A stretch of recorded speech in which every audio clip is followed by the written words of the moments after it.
menurut Undang-Undang Dasar kita, putusan Mahkamah Konstitusi bersifat final dan kalau final mengikat karena tidak bisa dikoreksi. 1000 orang mengatakan putusan itu salah, putusan itu tidak bisa disalahkan hanya karena dengan pernyataan 1000 orang itu. Putusan itu hanya bisa dibatalkan dengan putusan lagi, begitu hukumnya. Putusan MK lagi. Yes. Putusan dikoreksi dengan putusan, hukum dikoreksi dengan hukum. Tidak bisa hukum dikoreksi dengan moral, hukum tidak bisa dikoreksi dengan etika, etika dikoreksi dengan etika. Sesuatu yang menurut Anda secara etis tidak bagus ini, tapi bisa jadi saya bilang bagus. Sesuatu yang menurut saya secara etik tidak bagus, tapi menurut Anda bisa jadi oke, karena ia tertanam pada rasa masing-masing kita. Begitu, jadi sangat tergantung. Anak kecil yang lewat depan situ lalu dia tidak membungkuk, bisa jadi orang mengatakan ini anak nggak sopan, nggak etis nih anak ini. Tapi orang lagi biar aja deh, biasalah anak-anak itu suap gitu ngawain kiri. Ada sangat perseptif dan tidak ada kepastian. Karena tidak ada kepastian itulah sistem mengharuskan kita menggunakan hukum sebagai dasar kita bernegara. Sebab kalau tidak begitu, maka celaka ya. Yang banyak akan selalu menang dan yang sedikit akan selalu kalah. Apa mau begitu kita bernegara? Kalau kita banding saja nih, berapa sih mayoritas penduduk Republik Indonesia beragama apa? Islam gitu. Yang berapa persen beragama lain gitu? Berapa? Apakah orang ini sebenarnya kalau dia benar pun karena kita pakai jumlah, orang ini kalah terus ini. Habiskan kita ini, bangsa ini kan. Habis itu. Nah karena itu tidak pakai yang kayak begitu, kita pakai hukum supaya kau minoritasmu, kau mayoritas sama-sama tunduk. Pakai aturan ini, sama-sama. Kalau Anda bilang merancang, bagaimana bentuk rancangannya itu? Itu harus dibuktikan. Kalau Anda pergi ke pengadilan, begitu, Anda pergi ke meja hukum, begitu, itu tadi kalau ada pelanggaran.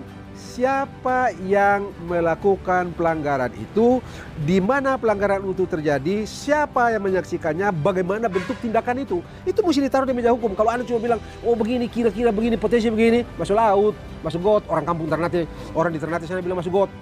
Hukum ditujukan pada perbuatan objektif, perbuatan yang dapat dicek sama-sama oleh semua orang, bukan pakai hayalan, pakai perkiraan, pakai spekulasi, pakai kecurigaan. No, hukum mesti sesuatu yang dapat dicek secara objektif oleh Anda, saya, dan semua orang. Begitulah hukum. Itu sebabnya orang tidak menggunakan etika sebagai dasar kita bernegara, tapi pakai hukum. Why? Karena kalau hukum itu bisa dicek. Barang ini nyata ada. Anda dan saya bisa lihat. Kita boleh berdebat sampai warna di dalam, oke. Dia punya penuh dan tidak penuh, oke. Tapi barang ini nyata mesti ada, terlihat. Nggak bisa begitu. Dalam Islam kan juga begitu.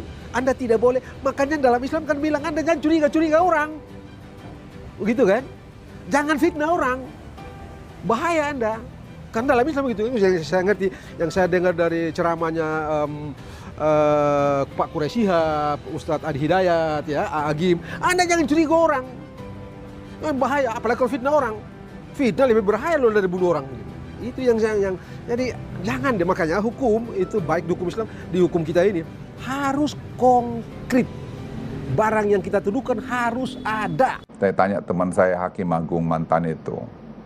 Saya bilang, Mor, tolong kau kumpulin teman-teman di mana salahnya Pak Jokowi soal ini. Semua itu dari MK apa semua itu. Mereka berdiskusi, ada berapa orang, berapa belas orang ahli-ahli hukum. Mereka bilang tidak ada yang dilanggar.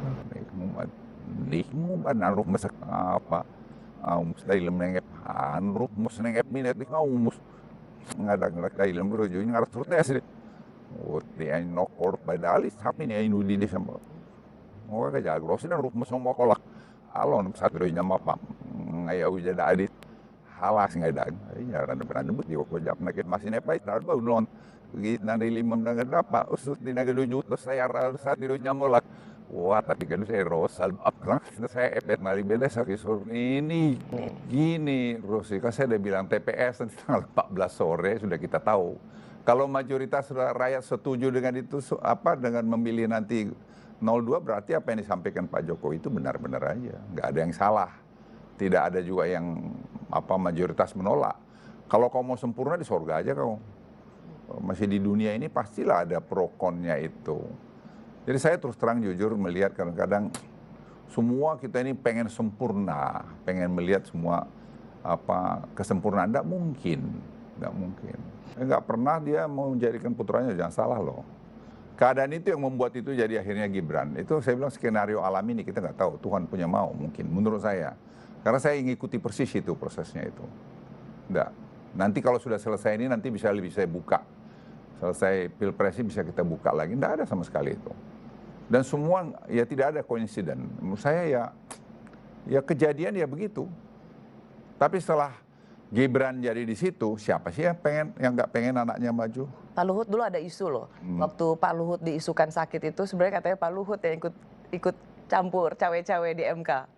Enggak juga, cawe-cawe di Malang, aku di Singapura kok bagaimana cawe-cawe itu. Kadang-kadang kayak gitu-gitu juga kan ngawur dia nggak bisa. Boro-boro saya mau cawe-cawe, saya jalan aja masih terseok-seok. Gimana? Saya selama hampir 1,5 bulan itu sama sekali off dari semua. Nggak bisa.